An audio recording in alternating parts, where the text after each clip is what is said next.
अस्सलाम वालेकुम, आप देख रहे हैं पाकिस्तान टुनाइट। मैं हूं सैयद समर अब्बास। हुकूमत और तहरीक इंसाफ की सियासी लड़ाई अब सड़कों पर लड़ाई में तब्दील होने का खदशा पैदा हो गया है। इलेक्शन में तात्तुल से मुतालिक सुप्रीम कोर्ट में होने वाली तहलकाखेज समातों के बाद हालात इस नहज पर आ चुके हैं कि बादल न खास्ता अब मामलात सड़कों, चौकों और चौराहों पर तय होने का डर है। तहरीक इंसाफ भी अवाम को सड़कों पर लाने का इंदिया दे रही है, जबकि मुस्लिम लीग नून भी अवाम से उठ खड़े होने का मुतालबा कर रही है। टोके चीफ जस्टिस उमर अता बंदयाल ने गुज़िश्ता रोज ये बावर कराया है कि वो पुर उम्मीद है कि पीर का दिन उम्मीद की किरण लेकर आएगा। ताहम विभाग की हुकूमत जिसका इसरार सिर्फ फुल कोर्ट बेंच पर है, वो पुर उम्मीद भी नहीं है और किसी भी मुमकिन फैसले को तस्लीम करने को तैयार भी नहीं, बल्कि उल्टा सुप्रीम कोर्ट के मौजूदा 3 रुकनी बेंच का भी बाइकआउट करने का फैसला कर लिया है। ये बड़ा फैसला आज लाहौर में वफाकी हुकूमत की इत्तेहादी जमातों के इजलास में हुआ, जिसमें साबिक वज़ीर आज़म नवाज शरीफ, साबिक सदर आसिफ अली ज़रदारी, जमीयत उलमा इस्लाम के सरबराह मौलाना फजलुर रहमान और पीपल्स पार्टी के चेयरमैन बिलावल भुट्टो ज़रदारी ने बजरिया वीडियो लिंक शिरकत की। रिपोर्ट्स के मुताबिक इत्तेहादी जमातों ने सुप्रीम कोर्ट के 3 रुकनी बेंच पर अदम एतमाद का फैसला किया है और कहा है कि फुल कोर्ट का मुतालबा तस्लीम न करना इंसाफ के तकाज़ों के मुनाफी है। इस इजलास की अंदरूनी कहानी के मुताबिक नवाज शरीफ ने तमाम सियासी जमातों को सुप्रीम कोर्ट के 3 रुकनी बेंच के बाइकआउट की तजवीज़ दी थी, जिसे मंजूर कर लिया गया है। इस इजलास के बाद अब से कुछ देर कबल जारी होने वाले एलामिया के मुताबिक हुकूमत और इत्तेहादी जमातों ने सुप्रीम कोर्ट के 3 रुकनी बेंच पर अदम एतमाद का इजहार करते हुए मुतालबा किया है कि 4 रुकनी अक्सरियती फैसले को मानते हुए मौजूदा अदालती कार्रवाई खत्म की जाए। एलामिया में कहा गया है कि चीफ जस्टिस अक़लियत के फैसले को अक्सरियत के फैसले पर मुसल्लत करना चाहते हैं। चीफ जस्टिस फाइज ईसा की सरबराही में बेंच ने 184(3) के तमाम मुकदमात रोकने का हुक्म दिया है। एलामिया में कहा गया है कि जस्टिस एजाजुल एहसन तो पहले ही रज़ाकाराना तौर पर बेंच से अलग हो चुके थे। चीफ जस्टिस सुप्रीम कोर्ट के बेंचेस से उठने वाली इख्तलाफी आवाज़ों को सुने। चीफ जस्टिस फुल कोर्ट इजलास का इनेकाद करके 1 मैन शो का तासुर खत्म करे। पीडीएम के सरबराह मौलाना फजलुर रहमान ने इस अहम इजलास के बाद सुप्रीम कोर्ट पर सीधा इल्जाम लगाते हुए कहा है कि चंद जजेस इमरान खान को रिलीफ देना चाहते हैं। 2 सूबों में इंतखाबात की तारीख के मसले पर अज खुद नोटिस कि इस मुकदमे में वाज़ेह तौर पर फरीक का किरदार अदा कर रहा और जाहिर है हमें अब इस अदालत पर कोई एतमाद नहीं रहा। हैरत इस बात पर है कि अदालत उज़्मा जो पाकिस्तान का इंतहाई काबिल कदर और बुलंदरुतबा इदारा है, लेकिन चंद जजेस जो वाज़ेह तौर पर इमरान खान को रिलीफ देना चाहते हैं। चीफ जस्टिस साहब हमें नसीहत भी कर रहे हैं कि आप बिल बैठ कर तय करें, वरना फिर हम तय करेंगे। किसके साथ हम बैठे? एक मुजरिम के साथ जिसको धांधली के जरिए लाया गया था। जहां हुकूमत एक तरफ हतमी और फैसला कुन हिकमत अमली पर जाती दिख रही है, वहां तहरीक इंसाफ भी अब मामलात को पॉइंट ऑफ नो रिटर्न से भी आगे ले जाने के दर पे है। सितम यह है कि इस वक्त जब हुक्मरान और अपोजिशन को इस आवाम की फिक्र करनी चाहिए जिसको महंगाई ने मार डाला है। आज भी आने वाले आदाद शुमार के मुताबिक सिर्फ गुज़िश्ता महीने में महंगाई की शरह में 35% से ज़ायद इजाफा हुआ है, जो सन 1965 के बाद बुलंद तरीन सतह है। आए रोज़ आवाम को आटे और राशन की लाइनों में धक्के लगते दिखते हैं। ऐसे में हमारी सियासी क़यादत आवाम को एक बार फिर सड़कों पर लाने की सियासत खेलने की तैयारी कर रही है। एक आइनी, कानूनी और सियासी मामले पर हुकूमत सुप्रीम कोर्ट से महाज आराई के दर पे है और इसमें भी आवाम को ईंधन बनाने का इरादा है। तभी साबिक वज़ीर आज़म नवाज शरीफ ने गुज़िश्ता रोज़ आवाम को सुप्रीम कोर्ट के मुमकिन फैसले के खिलाफ खड़े होने की अपील की है। ये तो तसलसल लगता है मुझे वही 2017 का जो आज हो रहा है। मैं आपको भी दिखाना चाहता हूँ अपनी कौम को। प्लीज अपनी आंखें खोलें। आज के फैसले पता नहीं कहाँ लेके जाएंगे इस मुल्क को। अभी जो फैसला करने जा रहे हैं, भाई बचो इस फैसले से। जो कर सकते हो करना चाहिए आपको, खड़े हो जाएं। अगर ये फैसला खुदा न खास्ता आया, डॉलर आपका 500 रुपए हो जाएगा। अगर एक तरफ नवाज शरीफ अपनी सियासी मुहिम जही के लिए अवाम को मुतहर्रिक करना चाहते हैं, तो दूसरी जानिब इमरान खान की हिकमत अमली भी अवाम के मसाइल के हल से ज्यादा अपने सियासी अहदाफ के हसूल के गिर्द घूम रही है। इमरान खान ने भी एक आइनी और सियासी मामले को अवाम की लड़ाई में बदलने का तहिया कर लिया है और इसको अदलिया बचाओ तहरीक का नाम दे दिया है। इमरान खान ने गुज़िश्ता रोज़ अपनी ट्वीट्स में कहा है कि नून लीग एक मरतबा फिर और चीफ जस्टिस सुप्रीम कोर्ट को धमका रही है, क्योंकि इंतखाबात से खौफज़दा है।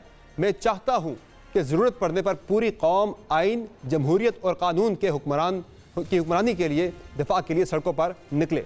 और उन्होंने ये भी कहा कि हम उन तमाम सियासी जमातों से बात करेंगे जो इस साजिश के खिलाफ खड़ी होने को तैयार है। मैं अपनी वकला बरादरी से खुसूसी अपील की है कि आईन पाकिस्तान विफाक की हुक्मरानी के विफाक का कानून की हुक्मरानी के तहफ़्फ़ुज़ के लिए इस तरह आगे बढ़े और अपना किरदार अदा करे जैसा उन्होंने 2007 की वकला तहरीक के दौरान किया था। यानी इमरान खान ने अब इस मामले को एक भरपूर सियासी मुहिम में बदलने का मंसूबा बना लिया है और इस मंसूबा को पाया तकमील तक पहुंचाने के लिए पीटीआई ने हुकूमती इत्तेहादियों को भी राम करने की हिकमत अमली बनाई है, जिसके लिए राब्तों और मुलाकातों का सिलसिला शुरू भी कर दिया है। आज पाकिस्तान तहरीक इंसाफ के सदर परवेज इलाही ने मुत्तहिदा कौमी मूवमेंट के रहनुमाओं से राब्ता किया, जिसके बाद खालिद मकबूल सिद्दीकी की एक प्रेस कॉन्फ्रेंस भी हुई जिसमें कुछ इस तरह का मानी खेज बयान दिया गया।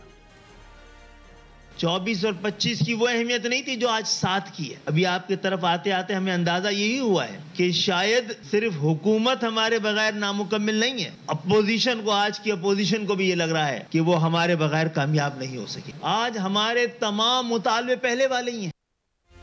MQM के अलावा परवेज इलाही ने ताहिर उल कादरी के बेटे से भी राब्ता किया, जबकि असद उमर ने जमात इस्लामी के रहनुमा लियाकत बलोच से मुलाकात की। इसके अलावा तहरीक इंसाफ की जानिब से वकला बरादरी को भी मुतहर्रिक करने का प्लान है।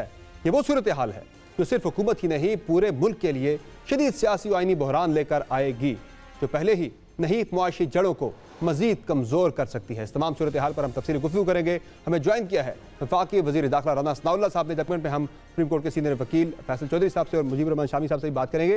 राना सनाउल्लाह साहब, बहुत शुक्रिया, आपने प्रोग्राम में अपना कीमती वक्त दिया। सबसे पहले तो ये बताएं कि आज जो हुक्मरान इत्तेहाद ने फैसला किया है कि वो इस बेंच का बाइकआउट भी करेगा, आपने अदम एतमाद का इजहार भी कर दिया है बेंच के ऊपर, बेहतर ना होता कि आप इस प्रोसीडिंग का हिस्सा बनते और बाद में चूंकि अब आपने कानून भी बना लिया, अपील में जाके सारे मामला सेटिस्फाइड होते? देखें, हम जो बाइकआउट है वो बाइकआउट की जो है वो मुख्तलिफ जहतें होती हैं। हम बाकायदा तौर पे जो हमारा मौक़िफ़ है उसको इन ब्लैक एंड वाइट जो है वो इस बेंच के सामने रखेंगे और हम इस बात की कोशिश करेंगे कि ये बेंच जो 9 से 7, 7 से 5, 5 से 4 और 4 से 3 पे आ गया है और तमाम जजेज़ ने अलहदा होते हुए ये कहा है कि जिस फ़ैसले को अमल दरामद कराने के लिए ये बेंच इस वक्त प्रोसीड कर रहा है वो फ़ैसला तो है ही नहीं। वो फ़ैसला तो 4-3 की जो है वो रेशो से वो 100 मोटो नोटिस खारिज हो चुका है। तो अब आप किस जो है वो फ़ैसले की इम्प्लीमेंटेशन के लिए जो है वो ये बेंच प्रोसीड कर रहा है। तो इसलिए हमारा ये मौक़िफ़ है कि ये तमाम प्रोसीडिंग्स हैं जो इल्लीगल हैं, ये एक तरफ़ा हैं और ये बेस्ड ऑन बाइस हैं और तीनों जो मुअज़्ज़ज़ जज साहिबान हैं उनका हमें बड़ा एहतराम है, बड़ी इज़्ज़त है, लेकिन उनके माजी के फ़ैसले कुछ ऐसे रहे हैं जिनके ऊपर हमें सख्त एतराज़ है।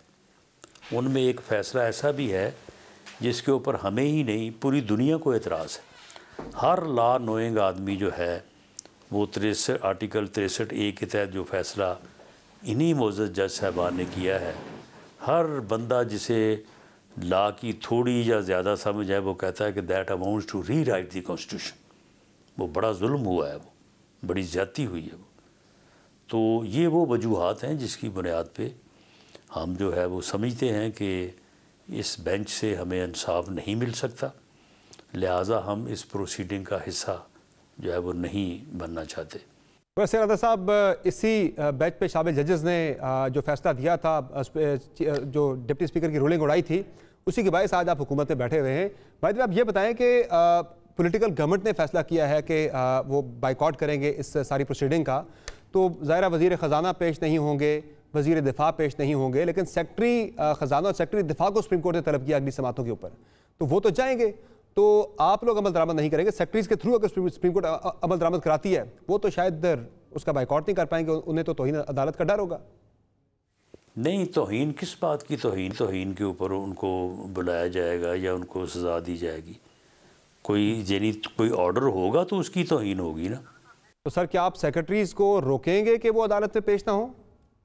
पेश ज़रूर होंगे, लेकिन मामला ये है कि सुप्रीम कोर्ट ही ये कह रही है कि ये जो बेंच जो प्रोसीडिंग कर रहा है ये इल्लीगल है, ये गैर आइनी है, इसकी कोई वक़्त नहीं है, ये खारिज हो चुका है 100 मोटो नोटिस। ये भी तो सुप्रीम कोर्ट ही कह रहा है ना, कोई मैं तो नहीं कह रहा। 4 जज एक बात कह रहे हैं, 3 एक कह रहे हैं, किसकी बात मानेंगे 4 की? सही।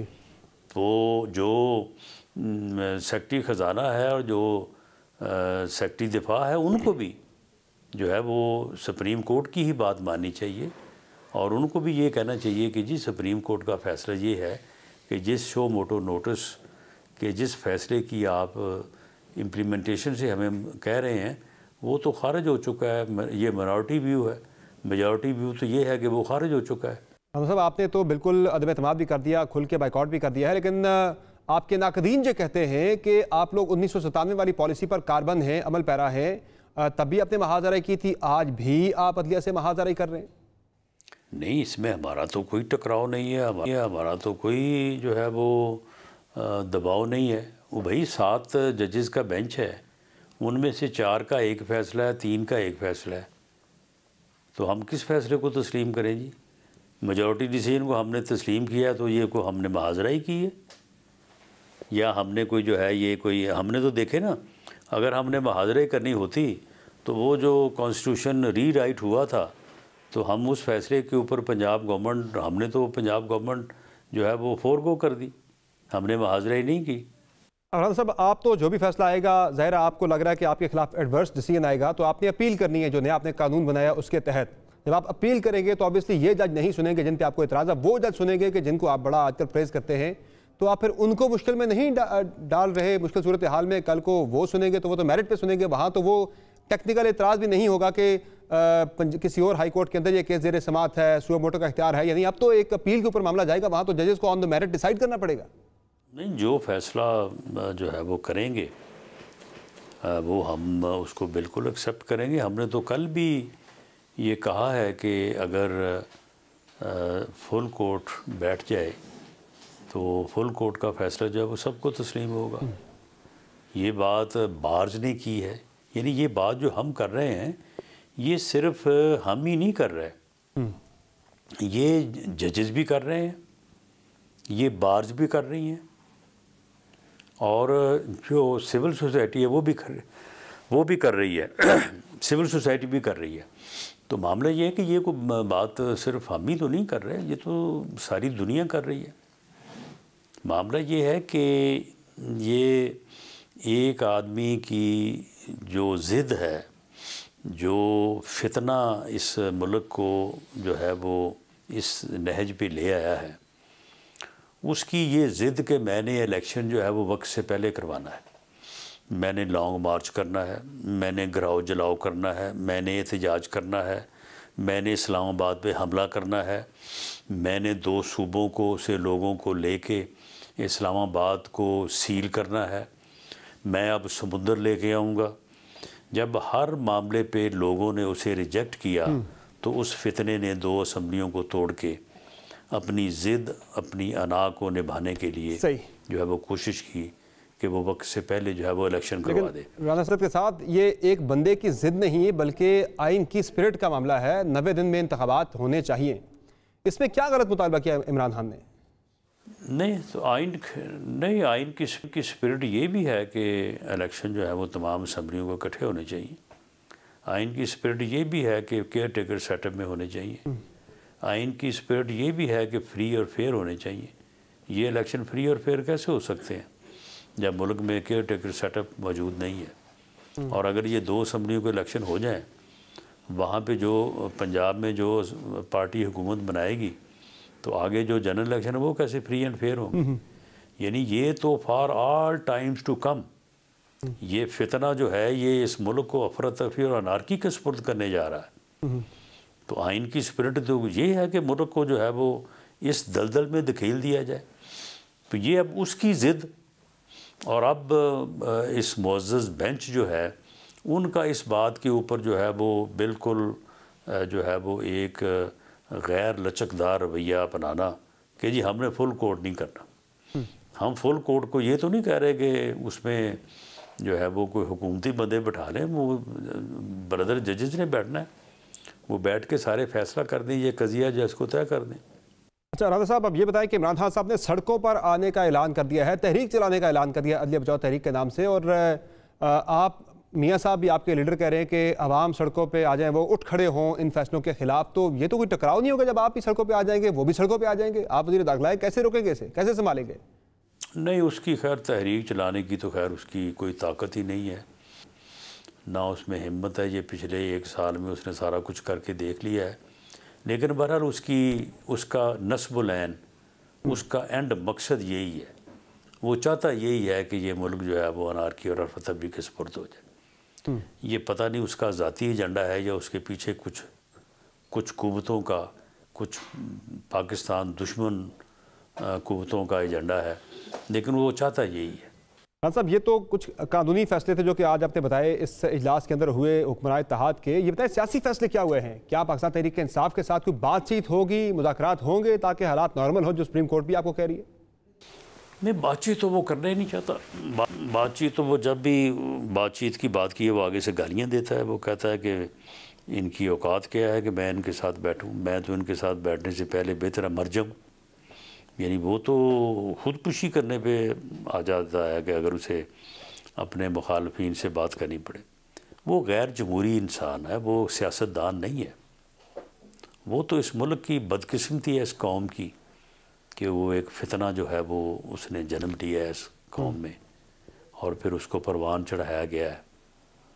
तो ये तो बदकिस्मती है। कौम इसका इदराक करे, इसकी शनाख्त करे और इसे माइनस करे वोट की ताकत से। तो राजा साहब, ये बताएं कि आप कह रहे वोट की ताकत से माइनस करेंगे, सिर्फ वोट की ताकत से ही माइनस करना है, पक्की बात है, या फिर कोई इलेक्शंस पर नाअहल तो नहीं करवाएंगे इमरान खान को, या कोई और स्ट्रैटेजी तो नहीं है आउट करने की टेक्निकल? खैर नाहल भी हो सकता है ये, क्योंकि इसके जराइम भी ऐसे हैं।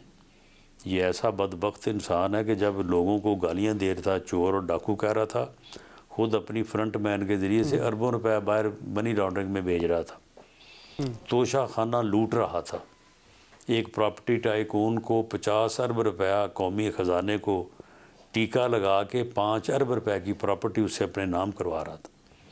तो नाहिल भी ये हो सकता है और वोट की ताकत से माइनस भी हो सकता है। राजा साहब, अब तहरीक इंसाफ ने आपके इत्तेहादियों को अप्रोच करना शुरू कर दिया है। आज परवेज़ इलाही साहब ने मुत्तहिदा कौमी मूवमेंट से रब्ता किया है, जिस पर खालिद महमूद सिद्दीकी साहब ने भी बड़ा एक उन्होंने ज़ोरदार बयान दिया है कि हमारे मसाइल आज भी वही हैं जहाँ पे पहले खड़े थे। तो कहीं आपके साथ भी वही काम तो नहीं होने वाला जो पिछले रमज़ान में खान साहब के साथ हुआ था, यानी आपके इत्तेहादी खिसक तो नहीं जाएंगे? नहीं, देखें, हमने उनको हमेशा इज़्ज़त दी है, उन्हें पता है हमारी लिमिटेशंस का। बाकी खान साहब की औकात और इसकी फितरत को वो जान चुके हैं, कोई इनकी बात नहीं सुनेगा। फाइनली राना साहब, ये बताएं कि मियाँ साहब को भी अब ताहयात नाअहली ख़त्म करने के लिए अपील का हक़ मिल गया है जो आपने कानून साजी की है, तो क्या मियाँ साहब इससे फ़ायदा उठाएंगे? अपील कब दायर कर रहे हैं बाय द वे? वो ये उठाना चाहिए उन्हें फ़ायदा, बाकी फ़ैसला तो वो ख़ुद करेंगे, लेकिन मेरी राय ये है कि उनको उठाना चाहिए फ़ायदा। बहुत शुक्रिया आपने ज्वाइन किया प्रोग्राम में। राजा साहब जो कि बात कर रहे थे कि इस फैसले का बाइकआउट किया जाएगा, उन्हें 3 रुकनी बेंच पे एतराज़ है, जो फैसला आएगा उस फैसले को नहीं मानेंगे, वो 4 रुकनी बेंच के फैसले को मानते हैं। ब्रेक लेंगे, ब्रेक से वापस आएंगे, तज्ज़िया शामिल करेंगे मुजीबुर रहमान शामी साहब का। हमारे साथ रहिए।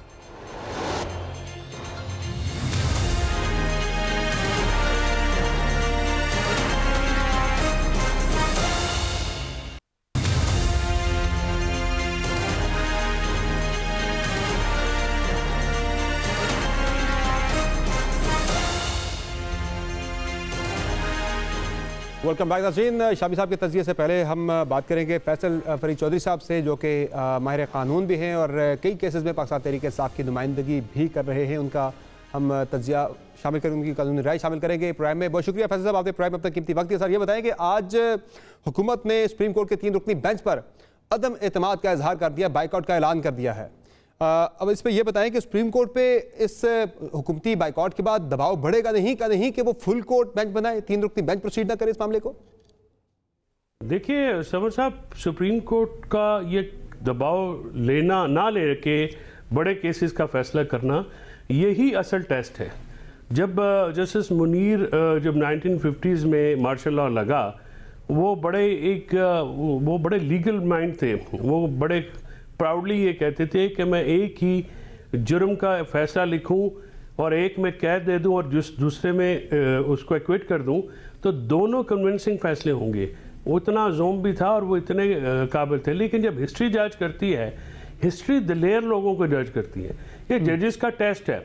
जिस तरह से लंदन में बैठ के एक मुजरम मफरूर जो कि अदालतों से, पाकिस्तान के कानून से, पाकिस्तान के आइन से, पाकिस्तान की अदालतों से जो भागकर वहाँ पे पनाह लिए बैठा है, क्या हम उस अपने इदारे को, सबसे बड़ी अदालत को, उस शख्स के हाथों पे ब्लैकमेल होने देंगे? क्या हम पाकिस्तान के आइन को यरगमाल बनाने देंगे कि जो वो कहेंगे? हुकूमत ने ये काम, कल अटॉर्नी जनरल ने जो वहाँ से वो टाइम मांगा तो उसकी जो स्टेटमेंट है वो ये तो नहीं थी कि हमें अदम एतमाद है। मुस्लिम लीग नून के, पीपल्स पार्टी के और JUI के वकील ने खड़े होकर ये तो नहीं कहा कि हमें आप पे अदम एतमाद है। ये बात कल लंदन से बैठे हुए एक मफरूर मुलज़म ने की और आज उसके जो यहाँ पे गुमाश्ते हैं, मैं माज़रत चाहता हूँ, लफ्ज़ सख्त इस्तेमाल कर रहा हूँ, उन्होंने इसको इंडोर्स किया है। वकला, पाकिस्तान की अवाम, पाकिस्तान की बाशऊर कौम जो है वो अपनी सुप्रीम कोर्ट के साथ खड़ी होगी और सुप्रीम कोर्ट के पीछे एक ऐसी सीसा पलाई दीवार की तरह खड़ी होगी और वो अपने आइन को महफूज करेगी, अपनी जमहूरियत को महफूज करेगी, अपने हकूक़ को महफूज करेगी। सुप्रीम कोर्ट के जज बिल्कुल दबाव नहीं लेंगे और मुझे यकीन मोहकम है। लेकिन सर बात यह है कि जब पाकिस्तान तहरीक इंसाफ बतौर फरीक इस बेंच के साथ खड़ी हो जाएगी, 3 रुकनी बेंच के साथ, जिसे हुकूमत एज ए फरीक नहीं मानती, और जब आप इनके लिए रैलीज निकालेंगे, जलसे करेंगे, तो ये तो मेरे ख्याल से खिदमत नहीं होगी, बल्कि ये तो हुकूमती जो एक उनका इंप्रेशन है, ये जजेस तहरीक इंसाफ को सपोर्ट करते हैं, उनको फेवर करते हैं, आप उनके मौक़िफ़ को तक़वियत नहीं दे रही होगी तहरीक इंसाफ ये करके? ये 3 मेंबर बेंच वो है जिसकी वजह से ये लोग आज हुकूमत में बैठे हैं। जब डिप्टी स्पीकर की रूलिंग को रोल बैक करने वाला बेंच में चीफ जस्टिस ने 100 मोटो नोटिस लिया, चीफ जस्टिस ने बेंच बनाई, चीफ जस्टिस ने उसको प्रिजाइड किया और चीफ जस्टिस ने वहाँ पे उस फैसले में टाइम दिया, फलां पे जाएंगे, फलां जगह जाएंगे, फलां जगह जाएंगे। ये 5 मेंबर बेंच ने, और इनमें तीनों वही जो जजेस थे वो थे। इन तीनों के पीछे हम खड़े होने का मकसद ये है कि मैं बतौर वकील अपनी सुप्रीम कोर्ट के पीछे खड़ा हूँ, मैं आइन के पीछे खड़ा हूँ, मैं जमहूरियत के पीछे खड़ा हूँ। मुझे बाकी जजेस से भी कोई दुश्मनी नहीं है। बाकी जजेस ने खुद ऑप्ट किया है बेंच में ना बैठना, बेंच से उन्होंने खुद को अलहदा किया है। तो ये जब जजेस ने खुद को अलहदा कर लिया है तो फिर वो किस तरह से वापस बैठेंगे? फुल कोर्ट बनाने का मामला गैर आइनी नहीं है, गैर मंतकी है। इसकी क्या दलील है? फुल कोर्ट अगर इस तरह से आप साइलान के कहने पे बेंच बनाना शुरू कर दें तो सियासतदान को मुकदमा चलने देंगे? बिल्कुल नहीं चलने देंगे।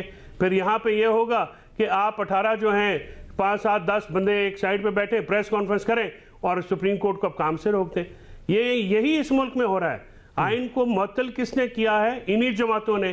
क्या आइन का मैंडेट नहीं है कि 90 दिन में इलेक्शन हो जहाँ पे असेंबली टूटे? तो उसके ये मुल्क आइन के तहत चलना है या इनकी ख्वाहिशात के तहत चलना है? फैसला ये होना है। सर आज तो तहरीक इंसाफ अदलिया की बड़ी मुहाफ़िज़ बन गई है। कल जब को हुआ था जस्टिस काजी फाइज़ के खिलाफ रेफरेंस गया था, तब तो ये हमला नहीं था अदालत के ऊपर? PTI को वो रेफरेंस नहीं करना चाहिए था, बतौर हुकूमत उसे इज्तनाब करना चाहिए था और काबीना के अंदर से भी आवाज़ें उठी थी कि ये मामला आपको नहीं करना। उस वक्त की इस्टेब्लिशमेंट जिम्मेदार है इसकी। इससे ये जो PTI की हुकूमत है ये अपने दामन नहीं छुड़ा सकती है। वो रेफरेंस इनको बिल्कुल फाइल नहीं करना चाहिए था और वो रेफरेंस जो है वही इनके गले में पड़ा हुआ है आज। ये जो जजेस की तकसीम है उसका मेन कॉज वो रेफरेंस है। ये जो जजेस के वो रेफरेंस जिस शख्स ने फाइल करवाया, जिन लोगों ने फाइल करवाया, वो आज तारीख में के अंधेरों में गुम हो रहे हैं, वो जिंदा नहीं रहेंगे। ये जो रेफरेंस जिस तरह से फाइल करवाया गया, जिस तरह उसकी सारी जो है जो बनाया गया, वो इंतहाई गलत बात थी। मैं इसको किसी तौर पे सपोर्ट नहीं करता। बड़ा जिम्मेदारी तो सब किरदारों के ऊपर होती है, वो गवर्नमेंट के अंदर बैठे हैं या गवर्नमेंट के अंदर नहीं बैठे। जिसने कि आप कह रहे हैं कि अगर वो गलत थे सारे तो फिर सारे ही गलत थे उसमें। अब ये बताएं सर मुझे कि फैसला आ जाता है, जो भी ज़रा 3 रुकनी बेंच ने जो भी फैसला देना है, असल मामला है अमल दरामद का। 6 मार्च को भी फैसला आया था, उस पर अमल दरामद नहीं हुआ। तो गवर्नमेंट अगर कहती है कि हम बाइकआउट करते हैं, अदम एतमाद का इजहार करते हैं, तो अमल दरामद भी तो गवर्नमेंट नहीं करना है इस फैसले के ऊपर। तो अमल दरामद कैसे होगा फैसले के ऊपर? ये फिर अवाम मनवाएगी, वकला मनवाएंगे, सुप्रीम कोर्ट अपनी पावर्स इस्तेमाल करेगी। ये जो बात आप कर रहे हैं इसको करना ही आइन से इनहराफ है। इसको करना ही आया कानून की खिलाफ वर्जी है। ये किस तरह से तस्वर किया जा सकता है जमहूरी माशरे में जिसकी असास, जिसकी बुनियाद जो है वो इलेक्शन होते हैं? क्या जमहूरियत इलेक्शन के बगैर हो सकती है? अगर सुप्रीम कोर्ट आइन और कानून के मुताबिक फैसला देती है, अभी तो फैसला आया नहीं है, तो इनके अंदर का जो गुनाहगार है वो क्यों बोल रहा है? अभी तो फैसला आया नहीं है। जब फैसला नहीं आ रहा तो ये किस तरह से कह सकते हैं, एंटिसिपेट किस तरह से कर सकते हैं? अभी तो अदालत ने सुनना है इनके अंदर चोर है, इन्होंने गुनाह किया है, इन्होंने आइन तोड़ा हुआ है, इन्होंने कानून तोड़ा हुआ है, और ये अपनी जो अदम मकबूलियत है सियासी, उससे घबराए हुए हैं। तो ये उससे घबरा के ये बातें कर रहे हैं। इससे एक पाकिस्तान की अवाम, पाकिस्तान के वकला, पाकिस्तान का आइन, पाकिस्तान की जमहूरियत सुप्रीम कोर्ट के पीछे खड़ी होगी अगर वो आइन के मुताबिक फैसला करेंगे तो।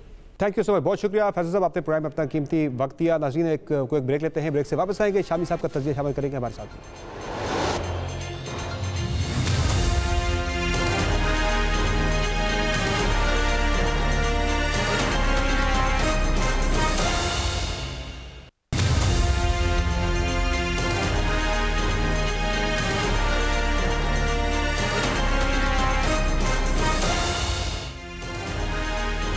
प्रोग्राम में हमें ज्वाइन किया है सीनियर तर्जुमाकार, सीनियर सहाफ़ी मुजीबर रहमान शामी साहब ने। शामी साहब बहुत शुक्रिया, आपने प्रोग्राम में अब तक कीमती वक्त दिया। सर ये बताएं कि इस वक्त मुल्क के जो हालात हैं इन पर अगर नज़र दौड़ाई जाए तो एक अदालत सुप्रीम कोर्ट में लगी हुई है, दूसरी अदालत बाहर सड़कों पर लगी हुई है।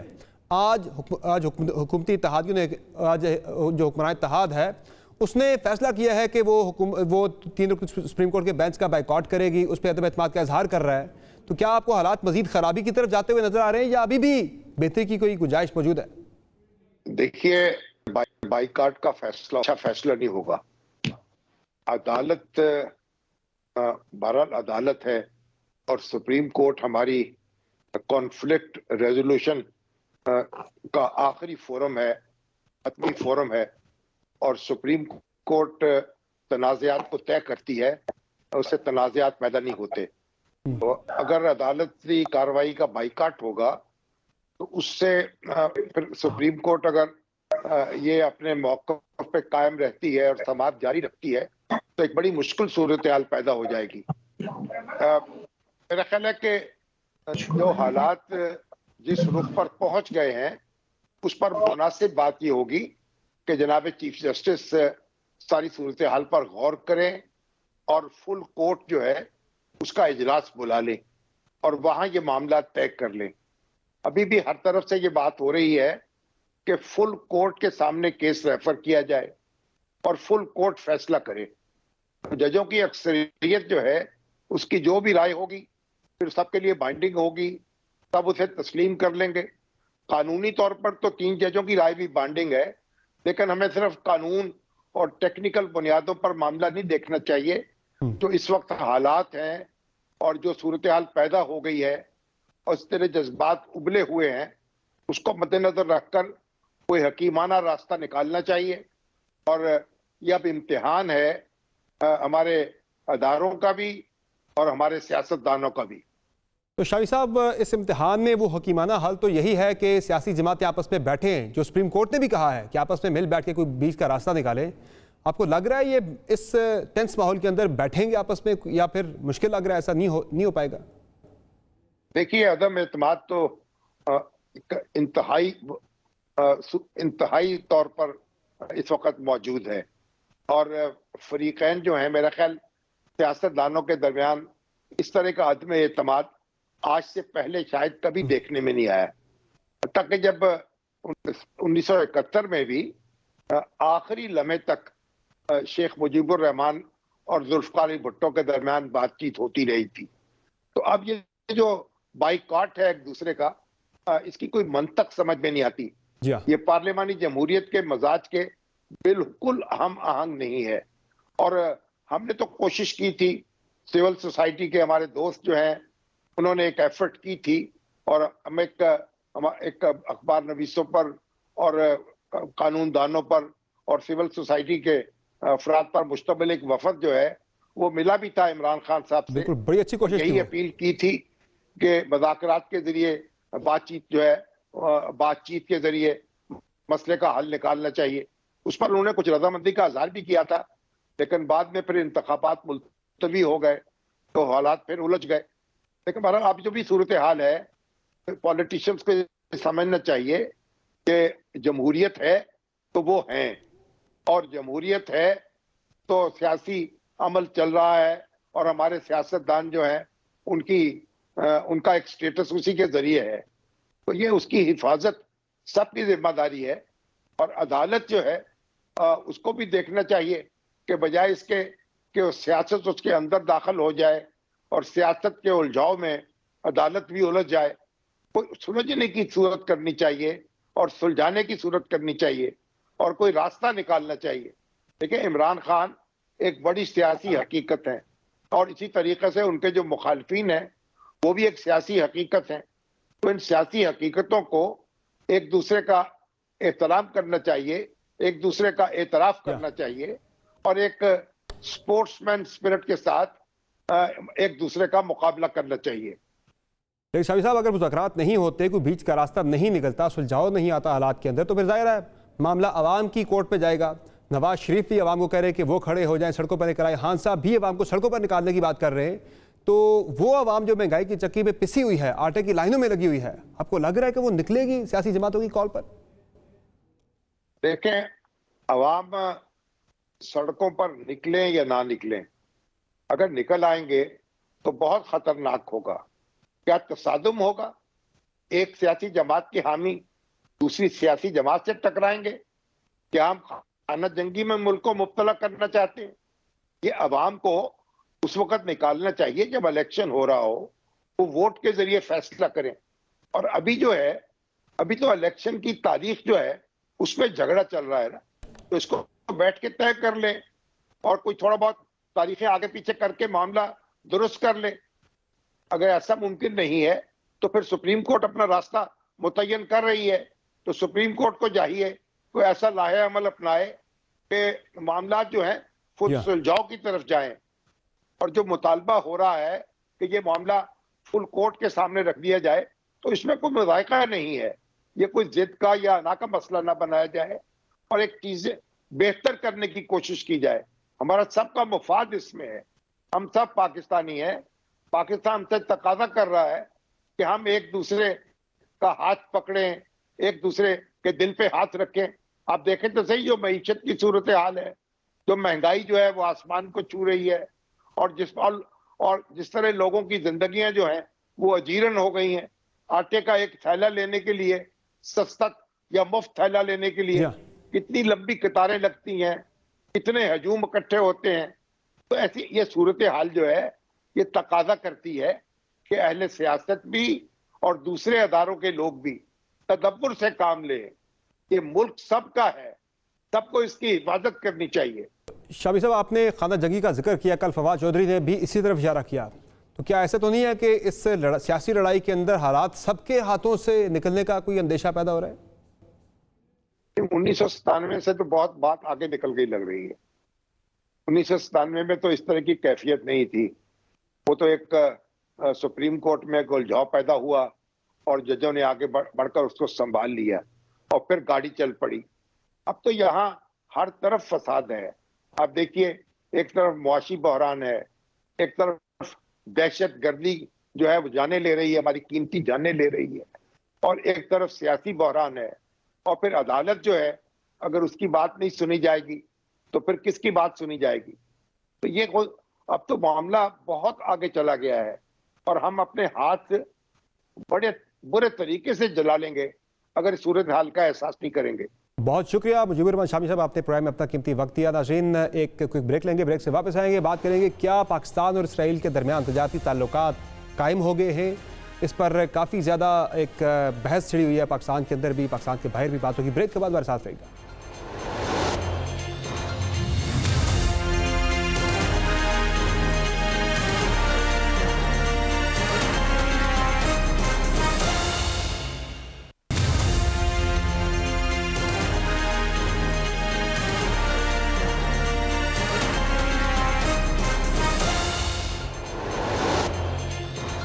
वेलकम बैक नाज़रीन। क्या पाकिस्तान और इसराइल के दरमियान तजारती ताल्लुकात बहाल हो गए हैं? क्या हुकूमत पाकिस्तान की इसराइल से मुताल्लिक खारजा पॉलिसी में ड्रामाई तब्दीली आ रही है? क्या मुस्लिम और अरब ममालिक की तरह पाकिस्तान भी इसराइल से ताल्लुकात इस्तवार कर सकता है? ये वो सवालात हैं जो गुज़श्ता चंद रोज़ से सोशल मीडिया में ज़ेर बहस है। इस बहस का आगाज़ उस वक्त हुआ जब एक पाकिस्तानी निजात यहूदी बिजनेसमैन फशील बिन खालिद का यह दावा सामने आया कि उन्होंने तारीख में पहली बार पाकिस्तानी ग़िज़ाई अशिया की खेप इसराइली मार्केटों में पहुंचा दी है। इस खेप में पाकिस्तानी खजूर, खुश्क मेवाजात और बाज़ मसाले शामिल थे जो यरूशलेम और हैफा के बाज़ारों में फ़रोख्त हो रहे हैं। फशील बिन खालिद ने ट्वीट्स में मज़ीद तफसीलात बताते हुए कहा कि यह मस्तूआत बरामद करने से कबल उन्होंने इसराइली ताजरों से दुबई और जर्मनी में ग़िज़ाई अशिया की नुमाइश पर कई बार मुलाकातें की और उन्हें इसकी खरीदारी पर कायल किया। इस तजारती पेशरफ्त पर पाकिस्तान में सरासीमगी और शकूक का इजहार तो किया जा ही रहा है कि एक रोज़ कबल ही अमरीकी यहूदी कांग्रेस के एक बयान ने इस मामले को हुकूमत मुखालिफ सियासी बयानिया बनाने का मौका दे डाला है। अमरीकी यहूदी कांग्रेस की जानिब से पाकिस्तान और इसराइल के दरमियान इस डील को सराहा गया है। इस मामले में फिलहाल हुकूमत की जानिब से तो मुकम्मल खामोशी इख्तियार की जा रही है और कयास भी यही है कि इस डील में मुमकिन तौर पर हुकूमती चैनल्स या दफ्तर खारजा को इस्तेमाल नहीं किया गया। ताहम इस हुकूमती खामोशी को तहरीक इंसाफ की जानिब से हुकूमत मुखालिफ बयानिया बनाने के लिए इस्तेमाल किया जा रहा है। शेरी मजारी तो इस मुतालिक बहुत पुरयकीन है कि यह डील दरअसल उस रजीम चेंज ऑपरेशन का हिस्सा है जिसके तहत तहरीक इंसाफ की हुकूमत गिराई गई। उन्होंने हुकूमत से यह भी सवाल किया है कि मुबैना लंदन प्लान में होने वाली और भी डील्स का बताया जाए। इसी तरह शहरियार अफरीदी की भी इस मामले में तान साबिक army chief general Qamar Javed Bajwa पर ही टूट रही है। इनके बकौल जनरल बाजवा के हवाले से इसराइल से ताल्लुकात की बाज़गश्त सुनाई देती रही है, मगर यह हालिया इल्ज़ाम बहुत संगीन है। हुकूमत पाकिस्तान को फौरन इस पर जवाब देना होगा। दूसरी जानिब जहाँ दफ्तर खारजा तो बाज़ाब्ता तौर पर अभी तक मौक़िफ़ देने से गुरेजा है, वहाँ वज़ीर-ए-आज़म शहबाज शरीफ के मौजूदा और साबिक वज़ीर-ए-आज़म इमरान खान के मामले खसूसी और नुमाइंदा खसूसी तारिक शफी की जानिब से एक बयान सामने आया है जिसमें उनका कहना है कि पाकिस्तान के इसराइल से तजारती ताल्लुकात नहीं हैं, सिर्फ सियासी मकासद के लिए मुतफ़िक़ा मौक़िफ़ को मुतनाज़ा बनाया जा रहा है। तारिक शफी के बकौल एक पाकिस्तानी यहूदी जिसको इमरान खान के दौरे हुकूमत में इसराइल जाने की इजाज़त मिली थी, उसने एक अरब मुल्क से पाकिस्तानी अशिया इसराइल भेजी और इस अमल में हुकूमत, इत्तेहादी जमातों या मौलाना फजल रहमान का अमल दखल नहीं है। ख्याल रहे कि पाकिस्तान और इसराइल के दरमियान इस वक्त कोई सफारती और सियासी ताल्लुकात नहीं है। पाकिस्तान ने अब तक इसराइल को तस्लीम भी नहीं किया, लेकिन वक्तन फ़वक्तन ऐसी खबरें सामने आती रहती हैं जिसमें पाकिस्तान और इसराइली हुकाम के दरमियान बातचीत की क़यास आराइयाँ हुई, ताहम ऐसे राब्तों की तस्दीक दोनों जानिब से कभी नहीं की गई। गुज़िश्ता साल बाद पाकिस्तानी नजात शहरियों का दौरा इसराइल काफ़ी मौजूद बहस बना रहा। माहिरीन के ख्याल में जब गुज़िश्ता चंद बरसों में इसराइल, मुत्तहिदा अरब अमारात और बहरीन के दरमियान अमरीकी सालिसी में होने वाले सियासी मुआहदे पर दस्तखत के बाद इन ताल्लुकात में मज़ीद गर्मजोशी देखी जा रही है, जिसका फ़ायदा पाकिस्तान भी अपनी मसनूआत को फ़रोख्त बढ़ाकर कर सकता है। ताहम क्या पाकिस्तान इस बहस और इम्कान की गुंजाइश मौजूद है? इस पर हमारी कुछ देर पहले गुफ्तगू हुई है। जो वज़ीर कॉमर्स हैं नवीद कमर साहब, उनका ये कहना है कि पाकिस्तान की तरफ से तजारती मुआहदा इसराइल के साथ साइन नहीं किया गया, ना ही हुकूमत पाकिस्तान का ऐसा कोई इरादा है कि वो इसराइल के साथ कोई तजारती ताल्लुकात कायम करे। ये महज एक पाकिस्तानी बिजनेसमैन था जिसने अरब मार्केटों से उठा के पाकिस्तानी मसनूआत को इसराइल की मंडियों तक पहुँचाया। आज की शो में इतना ही इजाज़त दीजिए। खुदा हाफ़िज़।